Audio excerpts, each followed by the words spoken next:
আসসালামু আলাইকুম। আশা করি সবাই ভালো আছেন। নতুন আরেকটি ভিডিওতে আপনাদের জানাচ্ছি অনেক শুভেচ্ছা ও ভালোবাসা। তো আজকে দেখাবো আপনাদের স্যান্ডউইচ ব্রেড কিভাবে তৈরি করবেন সেই ভিডিওটি নিয়ে হাজির হয়েছি।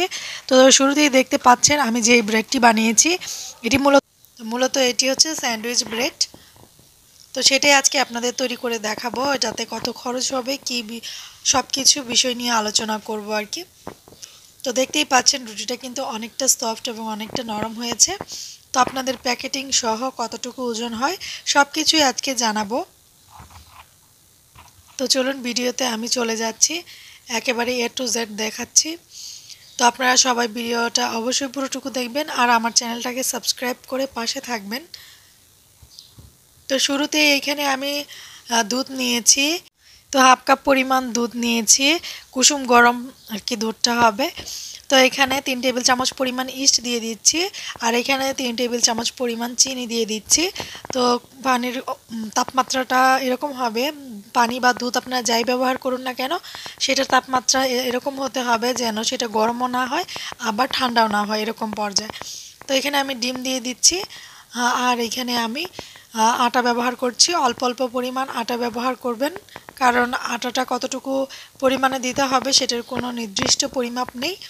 আপনারা অল্প অল্প করে দিয়ে তারপরে মুথে নেবেন, তাহলেই হবে। এই ডোটা আর কি বেশি নরমও হওয়া যাবে না, বেশি শক্তও হওয়া যাবে না, এরকম পর্যায়ে রাখতে হবে। আর আপনারা চাইলে ইস্টটাকে অ্যাক্টিভ করেও নিতে পারেন। ইস্টটাকে অ্যাক্টিভ করতে গেলে আপনাদের প্রথমে ইস্টটাকে 10 মিনিটের মতো বা 5 মিনিটের মতো আলাদা সাইডে রাখতে হবে। যখন ইস্টটা অ্যাক্টিভ হয়ে যাবে তখনই বুঝতে পারবেন যে রুটিটা এখন তৈরি করার জন্য প্রস্তুত হয়ে গেছে। তো আমি যেহেতু ইস্ট অ্যাক্টিভ করে নিই, সরাসরি করে নিয়েছি, সেজন্যই আর দেখালাম না। এখানে বাটার দিয়ে দিচ্ছি আর নর্মাল তেল দিয়ে দিয়েছি। তো এখন এগুলোকে ভালো করে মুথে নেব। তো আসলে ইস্ট অ্যাক্টিভ না করলেও কিন্তু রুটির ডোটা আর কি ফুলে ওঠে, কোনো সমস্যা নেই।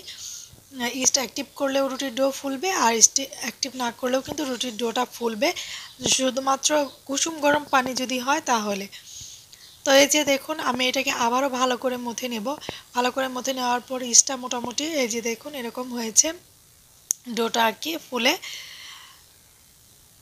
তো মোটামুটি যতটুকু ফুলেছে ততটাই পারফেক্ট, যেহেতু মানে আমার জিনিসপত্র কম ছিল, আটা কম ব্যবহার করেছি। আর বোলটা কিন্তু অনেকটাই বড়, হয়তো বা দেখে বোঝা যাচ্ছে না কিন্তু বোলে অনেকটা জায়গা রয়েছে। তো এখন আমি এইটাকে ভাগ করে নিব। তো দুইটা ভাগে ভাগ করে নিচ্ছি এবং কতটুকু পরিমাণে আমি ডো ব্যবহার করব সেটাও আপনাদের দেখাচ্ছি ওজন করে। তো এটা যদি সময় নেন 1 থেকে 1.5 ঘন্টার মতো রাখেন তাহলে কিন্তু ডোগুলো আরও বেশি ফুলে উঠবে।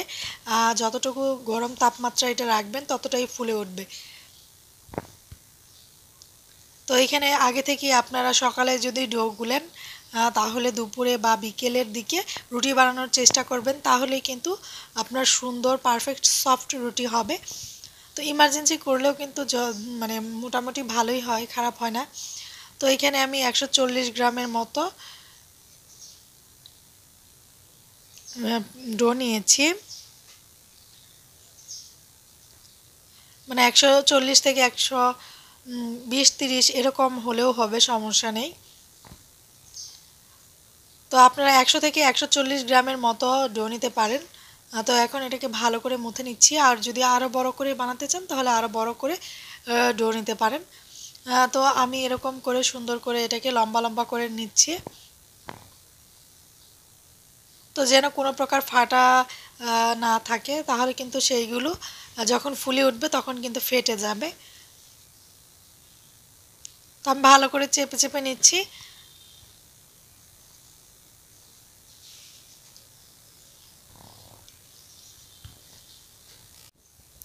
তো এই যে এরকম করে আমি আরেকটা রুটি তৈরি করে নিচ্ছি। তো এখন এখানে আমি এটাকে সেট আপ করে নিচ্ছি। তো আরেকটা রুটিকেও আমি এরকম করে লম্বা লম্বা করে সুন্দর করে গোল করে নেব, একটু লম্বাটে করে। কারণ এই রুটিগুলো যদি দিয়ে স্যান্ডউইচ খান তাহলে কিন্তু অনেকটাই মজার হয়। আসলে মূলত স্যান্ডউইচের রুটি এইগুলো। তো বিভিন্ন দেশে এরকম রুটি তৈরি করে। তো আমাদের দেশে মূলত পাউরুটি দিয়েই স্যান্ডউইচ বানায়।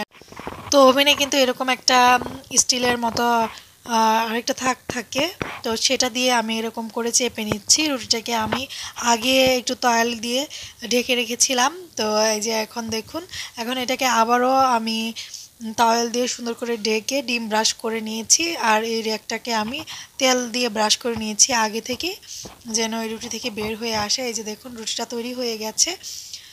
তো আমি এটাকে ঢেকে নিচ্ছি, একটু ঠান্ডা হলে তারপরে খুলবো। তো এই যে এটাকে আবারও আরেকটা ডো, এটাকে আবারও তৈরি করে নিচ্ছি।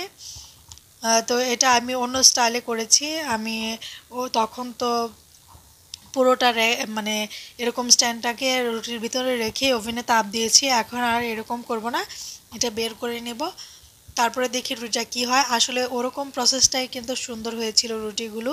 আর এটাতে কিন্তু যখন ফুলে উঠবে তখন কিন্তু এটা সম্পূর্ণভাবে ফুলেই উঠবে। তো এই যে এখন ডিম ব্রাশ করে দিয়েছি, ডিম ব্রাশ করে এটাকে ওভেনে বেক করে দেব। তো এটাকে বেক করতে সময় নেবে মাত্র 10 মিনিটের মতো। নিচে বেক করতে খুব বেশি একটা সময় লাগে না, নিচে বেক করতে বড়জোর 5 থেকে 6 মিনিটের মতো সময় লাগে। আর উপরে বেক করতেই অনেকটা সময় লাগে, যেহেতু কালার আসতে হয় সেজন্যই। তো এই রুটিটা অন্যরকম হয়েছে। তো দেখুন এই দুটোই অন্যরকম হয়েছে, ওটাই অন্যরকম হয়েছে। তো এই যে রুটিগুলো তৈরি হয়ে গেছে। তো এখন আপনাদের আমি দেখাচ্ছি, আসলে লাইটিংটা এখানে বেশি পড়েছে সেজন্য কীরকম হয়ে গেছে। তো যাই হোক, আমি রুটিটা আপনাদের কেটে দেখাচ্ছি, তাহলে বুঝতে পারবেন। তো আপনারা অবশ্যই জানাবেন কমেন্ট করে যে ভিডিওগুলো কেমন লাগে আপনাদের। তো এই রুটিটাতে আমার খরচ পড়েছে, একটা ডিম ব্যবহার করেছি, আর আটা বাটার সব মিলিয়ে যদি আমার এই রুটিটা খরচ হয়, একটা ডিমে 10 টাকা, আটায় 10 টাকা, বা আনুষঙ্গিক 10 টাকা 30 টাকার মতো খরচ হয়েছে। মনে করেন ধরেন টোটালি কারেন্ট বিল সহ সব কিছু মিলিয়ে 40 টাকার মতো যদি খরচ হয়, তাহলে আমি এখানে 3টা রুটি 50 টাকা করে সেল করতে পারি। যেহেতু স্যান্ডউইচ ব্রেড, সেজন্য স্যান্ডউইচ তৈরি করে যদি আপনারা ফুড পান্ডায় ডেলিভারি দেন তাহলে তো পুরো টাকাটাই থাকবে, 150 টাকার মতো একটা স্যান্ডউইচ, তারও বেশিও হয়। তো এইখানে আপনারা যদি চান তাহলে এই রুটিগুলো 50 টাকা দিয়ে সেল করতে পারেন।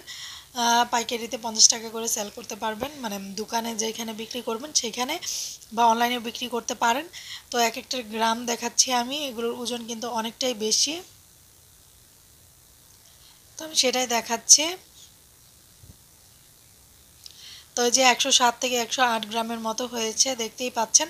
তো প্যাকেটিং করে এটাকে বাজারে সেল করতে পারবেন, এই ঠিক এরকম করে, তো সুন্দর করে প্যাকেটিং করে বাজারে সেল করতে পারবেন। তো নিশ্চয়ই বুঝতে পেরেছেন ভিডিওটা। তো ভিডিওটা যদি ভালো লাগে, আবারও বলছি আমার চ্যানেলটাকে সাবস্ক্রাইব করে পাশে থাকবেন। আর আপনাদের যে লোগো রয়েছে স্টিকার, সেগুলো যে এটার উপর দিয়ে, কাগজের উপর দিয়ে সুন্দরভাবে র্যাপিং করে আপনারা এটা বাজারে সেল করতে পারবেন। তো যাই হোক, আমি এগুলো দিয়ে স্যান্ডউইচ তৈরি করব। তো এই আর কি, সবাই ভালো থাকবেন, সুস্থ থাকবেন।